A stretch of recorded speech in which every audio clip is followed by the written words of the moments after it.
My name is Dr. Jacob Wilson. I'm on the Scientific Advisory Board of Dymatize Nutrition, and I also have a laboratory at the University of Tampa where we specialize in building muscle as well as bodybuilding and how to lose fat and get shredded.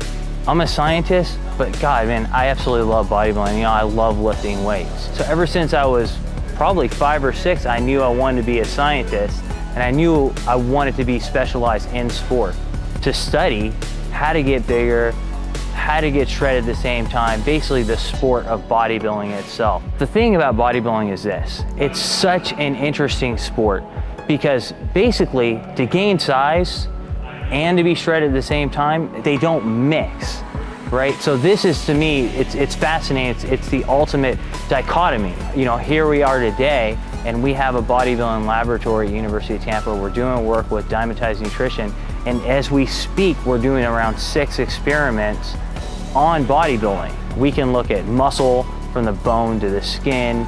We can scan your whole body and tell you the most accurate ways to look at fat. You name it, we can actually look at it. I want to bring the sport to a new level with the latest that science has to offer.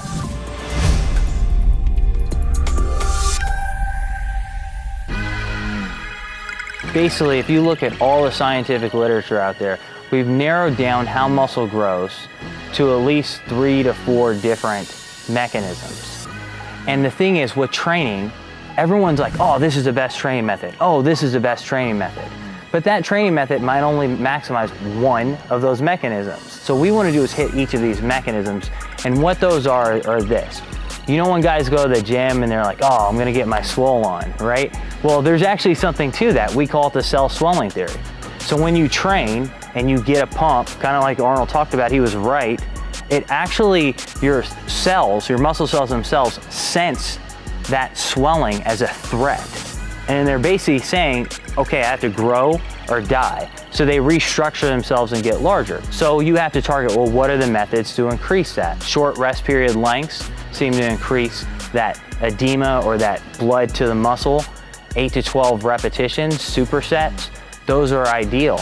On top of that is recruiting or calling into play the larger muscle fibers. For those of you guys who know muscle fibers, you know we have our slow twitch muscle fibers, which are good for endurance, and then we have the large, fast twitch muscle fibers. Those are recruited with the heavier type of lifting, right? Like 6 to 8 repetitions, very heavy. And when you recruit them, they turn on protein synthesis and you grow. So that's the second thing. And then the third thing is mechanical trauma, like damage to the tissue. And where that occurs essentially is when you're lowering a weight and, again, heavy lifting. So basically what you want to do in your training is you want to periodize your training so that you're optimizing each of these mechanisms. And there's so many different techniques that you can use. One theory that I haven't talked about yet is called metabolic stress. Now, everyone knows, you know, when you get that burning sensation when you're training. Well, that's acidity building up in the muscle. That's lactic acid building up in the muscle. What one of my friends, Dr. Gunderman, did was he took muscle cells and isolated them. He put lactic acid and basically they grew. So muscles actually grow. That burning sensation will actually make them grow. So for example, if you go to the gym and you rest like 5 minutes and you're talking about what you did on the weekend, that clears all out, that metabolic stress, so you won't grow. So bodybuilders traditionally will have, you know, they'll train with the 8 to 12 rep range and they're only resting like 60 seconds. Sometimes they're doing supersets and strip sets. So to build up metabolic stress and cell swelling, you're gonna have short rest periods. But let's say you want to optimize mechanical stress. That's going to be heavier lifting. And to do that, if you're lifting with short rest periods, you can't lift as heavy. So the mechanical stress is less. So during your heavy days, you should actually rest 3 to 5 minutes and realize that you're going to maximize the mechanical load. You're trying to lift as heavy as you can. Now that repetition range, it might still be, you know, 8 repetitions, 6 repetitions. So it's still in a higher repetition range. I'm not talking about powerlifting, but you're resting longer so that each time you lift, the weights are heavy. The biggest mistake I think people make in the gym is they underestimate what their capabilities actually are. So they limit themselves first mentally, and that leads to limiting themselves physically. So for example, everyone's always worried about, like, oh my God, you know, I'm gonna overtrain, so I can only train everything once a week. But studies are showing that the more frequent you train, the better your gains will be. So sometimes when you have an overload on the muscle every day, your performance is not going to be best, but you're beating the muscle up so much that it basically has no choice but to grow. So you're going to have to expose your muscles to a lot of stress. And there's new studies that are coming out by some of my colleagues in Finland and Norway, where they're showing really good weightlifters are gaining hypertrophy from going from 3 days a week to training to 6 days a week of training per body part. Now, I'm not saying that everyone should do that. That's an advanced technique. What I am saying is don't limit yourself. The human body can withstand a lot more you can think, so long as your nutrition and your sleep are in place. As far as mass and optimizing the most anabolism, the compound movements are always going to be the center, of a bodybuilding program. That's going to be things like squats. It's going to be things like bench press. It's going to be things like leg press. But there's a difference between bodybuilding and powerlifting. If you look, bodybuilding is about making the exercise harder. You're trying to beat your muscles up. So if you're doing a bench press and you're bodybuilding, your back might be flat, you're focusing on the muscle, you're focusing on every aspect of the lift. If you're a powerlifter, you're gonna get an arch in your back, you're gonna shorten the range of motion, you're gonna have leg drive. Same thing with squatting. You're gonna use your belt to get the weight up, but in bodybuilding, you're focusing on destroying the muscle.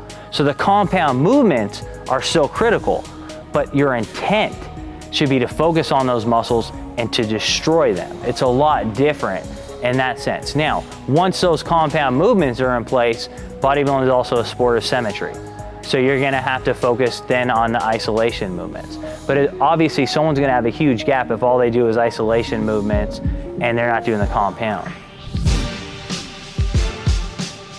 One of the things about bodybuilding is this. If you're going to shock the muscle to grow, we know we need change.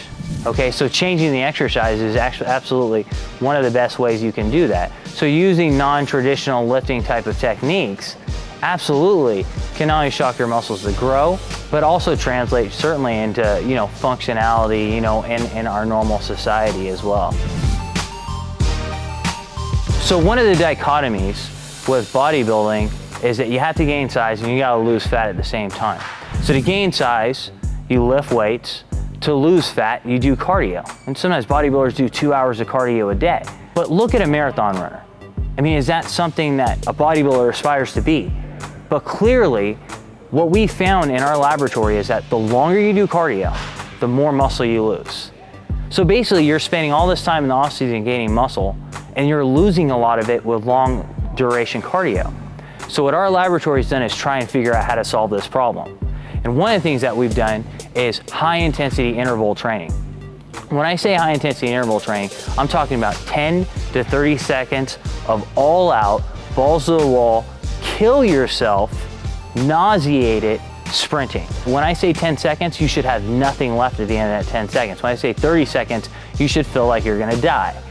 When you do that type of cardio, what happens is, what we found is essentially, literally, in 10 seconds time, you can deplete your muscle energy stores by like 15%. That might take like 60 minutes with traditional cardio. What that does is it sends a massive signal to your body and says, oh my God, I have to increase my fat burning machinery. And when you do that, you're burning fat the rest of the day. So we've actually found that with 10 to 30 second all out sprints, that you're actually losing more fat than with a long duration 30 to 60 minute cardio. And yet you actually maintain your size. In fact, we did a study in our lab where we compared low intensity cardio to high intensity cardio. Not only do they lose more fat, but they gain muscle in their quads. So the actual sprinting can be somewhat anabolic.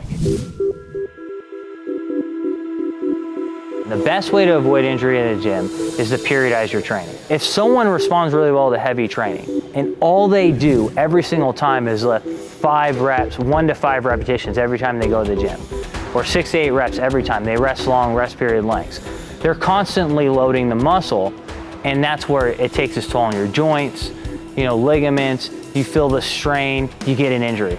And God, injuries are the worst thing to the bodybuilder because it takes them months to recover. If you're out for a month, you lose muscle and then it takes you a month to recover. You just lost 2 months.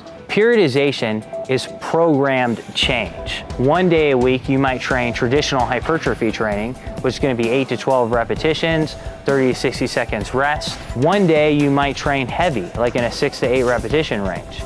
Then if you're feeling your joints are a little bit hurt, there's a new technique, what's known as blood flow restriction training. And this technique, what happens is if you restrict blood flow to a limb, you only have to lift at like 30 to 40% of your maximal weight, and you actually can grow. Focus on the goals. So if you're trying to focus on conditioning and primarily muscle hypertrophy or growth, maybe 2 out of your 4 workouts are going to be traditional hypertrophy. The next day is more of a hypertrophy superset type of day. The next day is a heavy day. And then maybe you throw in a blood flow restriction day, and then you start over. So now your joints are getting certain rest periods and you recover.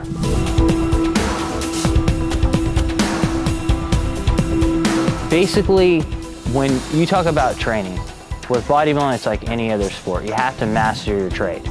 Get everything you can out of every single lift. If you're doing a set of 12, every single rep should count.